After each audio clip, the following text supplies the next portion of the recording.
Antes de que nadie la nombrara con desprecio, antes de que su historia fuera reducida a una sola cosa, antes de que el mundo decidiera lo que era, María de Magdala fue una niña. No una figura, no un símbolo, no una advertencia. Una niña que creció en un hogar con paredes reales, con olores reales, con un dolor que nadie supo ver a tiempo. Hay personas que llegan a ciertos encuentros ya rotas por dentro, no porque sean débiles, sino porque el mundo no las sostuvo cuando debía. María fue una de ellas. Y lo que ocurrió antes de que encontrara a Jesús no fue casualidad, no fue destino decorativo, fue una acumulación de heridas no nombradas, de preguntas sin respuesta, de amor mal dado y de dignidad que nadie supo devolverle. Esta no es la historia de una pecadora. Es la historia de una persona que aprendió muy pronto que el mundo tiene formas crueles de tratar a quien no encaja, y que ese aprendizaje, esa marca profunda, es exactamente lo que explica por qué cuando llegó el momento, cuando escuchó una voz que no la redujo sino que la vio entera, algo dentro de ella se ordenó de una manera que ninguna otra cosa había logrado. Magdala era un pueblo próspero a orillas del mar de Galilea, no pequeño, no olvidado, con mercado, con movimiento, con la energía de los lugares donde el dinero circula lo suficiente como para que la gente se crea con derecho a opinar sobre los demás. El padre de María era pescador, no el más pobre, no el más rico, uno de esos hombres que tienen lo suficiente para vivir con cierta comodidad, pero no lo suficiente para sentirse a salvo del todo. La madre de María murió cuando ella tenía 5 años. No de golpe, no con dramatismo. Fue una enfermedad lenta que fue apagando la luz de su rostro durante meses, que fue vaciando el cuerpo de fuerzas hasta que una mañana simplemente no hubo manera de llenar el espacio que dejó. María no entendió del todo lo que había ocurrido. Solo supo que algo enorme había desaparecido y que nadie en casa sabía cómo hablar de eso. El padre no era un hombre malo. Era un hombre que no sabía cómo estar en el dolor. Trabajaba más, llegaba tarde, miraba a su hija con una mezcla de ternura y pánico que nunca se transformó en palabras. María aprendió temprano a no hacer demasiado ruido con su tristeza. No porque alguien le dijera que callara, sino porque vio que el silencio era la única forma de no aumentar el peso que ya había en la casa. Había una vecina que venía a veces, traía comida, ordenaba las cosas, le daba a Miriam instrucciones rápidas sobre cómo mantener el hogar. No era mala, era eficiente, pero la eficiencia, cuando lo que una niña necesita es que alguien se siente y la mire sin hacer nada, se convierte en otra forma de ausencia. María pasaba mucho tiempo sola, no jugando, no explorando, sentada cerca del agua, mirando el lago. Había algo en la superficie del agua que la calmaba, no porque fuera hermosa, sino porque se movía sin explicarse. Las olas llegaban y se iban sin pedir permiso a nadie. María encontraba en eso algo que no sabía nombrar, pero que necesitaba ver. Un día, con 6 años, una niña del barrio se acercó a ella. No con crueldad desde el principio, con curiosidad. ¿Por qué siempre estás sola? María la miró sin responder de inmediato. Porque cuando estoy sola, nadie me mira raro. La niña no entendió, pero tampoco preguntó más. Se sentó a su lado. Estuvieron juntas un rato sin hablar. Fue la primera vez desde la muerte de su madre que María sintió que alguien simplemente estaba, sin pedirle nada, sin explicarle nada. Esa amistad duró poco. La familia de la niña se mudó antes de que María cumpliera los 8 años. No le avisaron. Un día estaba y al siguiente no. María no lloró, o lloró sola, que es una forma de llorar que no alivia porque nadie la recibe. Guardó esa ausencia junto a la de su madre, en el mismo lugar interior donde empezaban a acumularse las cosas que el mundo le quitaba sin preguntarle. El padre se casó de nuevo cuando María tenía 7 años. No fue una traición, fue una necesidad que él no supo explicar. La nueva mujer tenía hijos propios, 2 varones mayores que María, con sus propias reglas internas, con su propia forma de ocupar el espacio de una casa. María pasó de ser la única a ser la más pequeña, la más distinta, la que no terminaba de pertenecer del todo al nuevo orden que se había instalado sin contar con ella. La madrastra no la maltrataba. Era importante entender eso. No había violencia, no había crueldad activa. Había algo peor en cierta forma: indiferencia que se disfrazaba de justicia. A todos por igual, decía.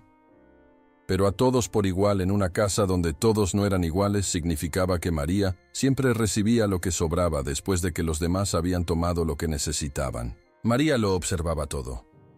No con amargura, con esa atención silenciosa que tienen los niños que han aprendido a leer el ambiente antes de moverse.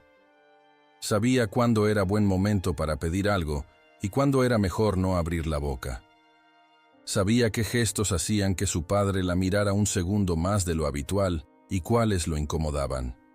Había desarrollado una sensibilidad que no era exactamente don ni exactamente herida. Era las dos cosas a la vez. En la sinagoga, los sábados, María se sentaba con las mujeres y escuchaba. No siempre entendía todo, pero escuchaba. Le fascinaba la forma en que los maestros hablaban de Dios, con una soltura que a ella le parecía extraña, como si conocieran a alguien que ella nunca había encontrado. Dios, en la casa de María, no había tenido mucho espacio. Su padre no era un hombre muy devoto. La oración existía como costumbre, no como conversación.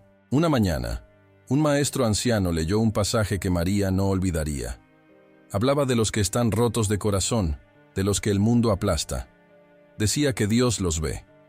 María levantó la vista del suelo. Miró al maestro. No sintió consuelo inmediato. Sintió una pregunta enorme.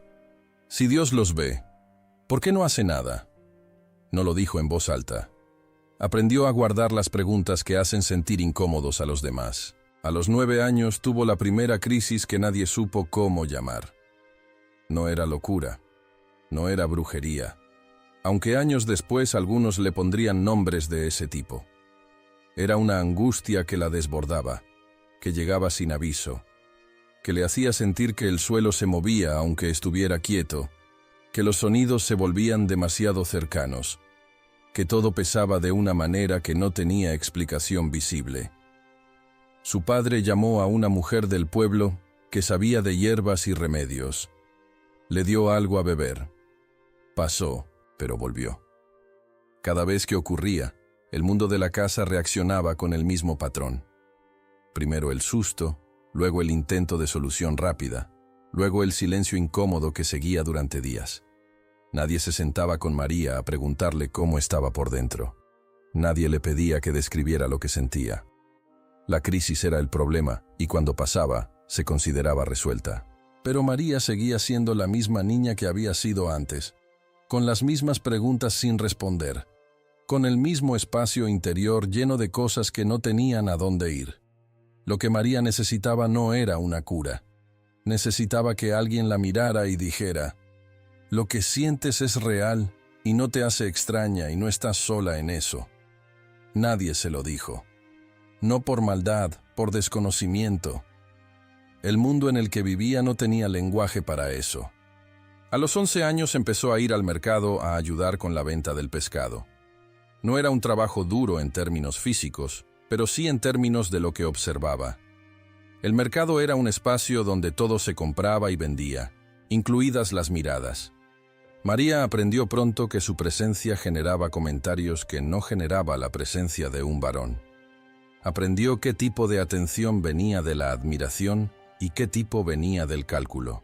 Aprendió a moverse de una forma que minimizara la segunda sin parecer arrogante, lo cual era un equilibrio agotador para alguien de su edad. Había un hombre mayor en el mercado, no relacionado con su familia, que la miraba demasiado. No hacía nada explícito, solo miraba. María lo notó desde el primer día. No lo dijo en casa porque no sabía cómo explicarlo sin que le dijeran que exageraba o que malinterpretaba. Así que lo cargó sola, como había aprendido a cargar otras cosas. Empezó a evitar ese lado del mercado. Modificó sus rutas sin que nadie supiera por qué. Eso también la fue formando. La capacidad de detectar el peligro antes de que tuviera nombre. La costumbre de protegerse sin pedir ayuda porque pedir ayuda había pasado demasiadas veces por desatención o minimización. Una tarde, mientras regresaba del mercado, vio a una mujer sentada en el suelo llorando. No sollozando, llorando en silencio, con las lágrimas cayendo sin que el rostro se moviera. María se detuvo. La mayoría de la gente pasaba sin detenerse. No por crueldad, por el acuerdo tácito de que el dolor ajeno es un asunto privado. María se agachó. ¿Estás bien? La mujer la miró sorprendida. No esperaba que nadie se detuviera, y menos una niña. No respondió. María se sentó a su lado en el suelo. No dijo nada más. Simplemente estuvo. Pasaron varios minutos. La mujer fue calmándose, no porque alguien le hubiera dado soluciones, sino porque alguien había decidido que su dolor merecía compañía. Al final dijo, «Gracias». María se levantó y siguió caminando. Pero algo en ese gesto le quedó claro con una precisión extraña. Que a veces lo único que hace falta es que alguien decida no seguir caminando. Ese instinto, esa capacidad de parar cuando todos avanzan, no era inocente ni simple.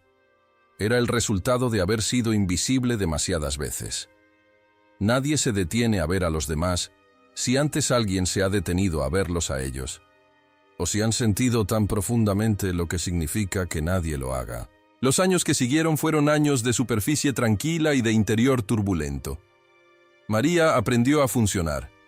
Aprendió los gestos esperados, las respuestas correctas, la forma de estar en los espacios sin provocar preocupación. Se convirtió en alguien que parecía estar bien porque era más sencillo para todos que pareciera estar bien. Pero dentro continuaban las crisis. No siempre visibles, no siempre intensas. A veces eran solo una presión que no se iba, una sensación de que algo importante faltaba y de que ella era la única que lo notaba. Un vacío que no tenía forma de nombre pero que llenaba el espacio de manera constante. Buscó cosas que llenaran ese espacio. Algunas funcionaban un rato. La música, el movimiento del agua, las conversaciones profundas con personas que no le pedían que fuera de otra manera.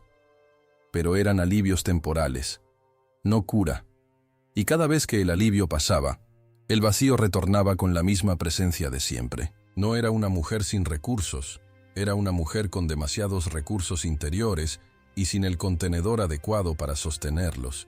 Tenía una sensibilidad que la hacía ver lo que otros no veían, una inteligencia que la hacía hacer preguntas que resultaban incómodas, una capacidad de amor que desbordaba los recipientes que le ofrecían. Y cuando algo tiene esa energía y no encuentra forma adecuada, busca salida por donde puede. Eso es lo que el mundo simplificó en una sola palabra. Pero lo que realmente ocurría era mucho más complejo y mucho más humano. María no era alguien que había elegido perderse. Era alguien que nunca había encontrado el lugar donde estar. Entera era posible. No juzgó al mundo que la había formado. Esa es otra de sus particularidades. Podría haber crecido con amargura, con la distancia defensiva de quien aprendió que la gente decepciona. No lo hizo. Mantuvo una apertura que en otra persona podría haberse cerrado hacía tiempo. Seguía creyendo que el encuentro verdadero era posible, aunque no lo hubiera tenido aún. Y ahí, en ese punto exacto, está la clave de lo que ocurrió después. Porque para que un encuentro cambie algo de verdad, las dos partes tienen que estar listas de una manera específica. María llevaba años siendo formada, aunque no lo supiera, para reconocer la autenticidad cuando la encontrara, para saber distinguir la voz que ve de la que reduce, para responder con todo su interior a alguien que no le pedía que fuera distinta, sino que fuera más completamente ella misma. Cuando Jesús habló, María no oyó doctrina, oyó reconocimiento. Oyó a alguien que usaba palabras que nunca había escuchado juntas de esa manera, que hablaba de los que sufren sin tratar el sufrimiento como vergüenza, que no separaba a la gente en merecedores y no merecedores, que miraba sin calcular. Para alguien que había crecido siendo mirada de cualquier otra manera, eso no era religión. Era lo que había estado esperando sin saber que lo esperaba. Y la pregunta que habría que hacerse no es por qué María lo siguió. La pregunta que habría que hacerse es cómo no haberlo seguido. Después de una infancia de invisibilidad, después de años de cargar sola lo que debería haber sido compartido, después de buscar en todos los lugares disponibles algo que tuviera la forma correcta, encontrar a alguien que te ve entera no es un detalle religioso. Es la experiencia más transformadora que puede ocurrirle a un ser humano. María de Magdala no siguió a Jesús porque era pura o porque había sido rescatada de algo. Lo siguió porque, por primera vez en su vida, la presencia de otra persona le devolvió algo que el mundo le había ido quitando sin permiso. El convencimiento de que lo que era, en su totalidad, sin recortes, sin ajustes, sin silenciar las preguntas difíciles, era suficiente. Era válido. Era digno de ser visto. Eso no se fabrica. No se aprende en una semana. Requiere que la persona que va a reconocer eso haya sido formada por años de experiencia que le enseñaron exactamente cómo reconocerlo. Y requiere que la persona que lo ofrece tenga una capacidad de ver que también haya sido forjada por su propio camino. Dos historias de formación que convergen. Dos conciencias que el mundo había trabajado de maneras distintas, pero que habían llegado a un punto donde podían verse sin filtros. Por eso el vínculo entre María de Magdala y Jesús no es anecdótico. No es un dato secundario en una historia más grande. Es el encuentro de dos personas que habían aprendido, cada una a su manera, que el mundo tiene formas sutiles y brutales de quitarles a las personas su propia presencia. Y que habían decidido, también cada uno a su manera, no rendirse ante eso. Aquí no termina ninguna historia. Aquí se entiende por qué las historias que vienen después son las que son.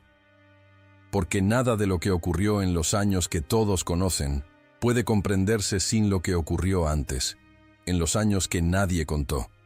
En los días ordinarios de una niña que creció a orillas del lago, aprendiendo a mirar el agua moverse, sin pedir permiso a nadie.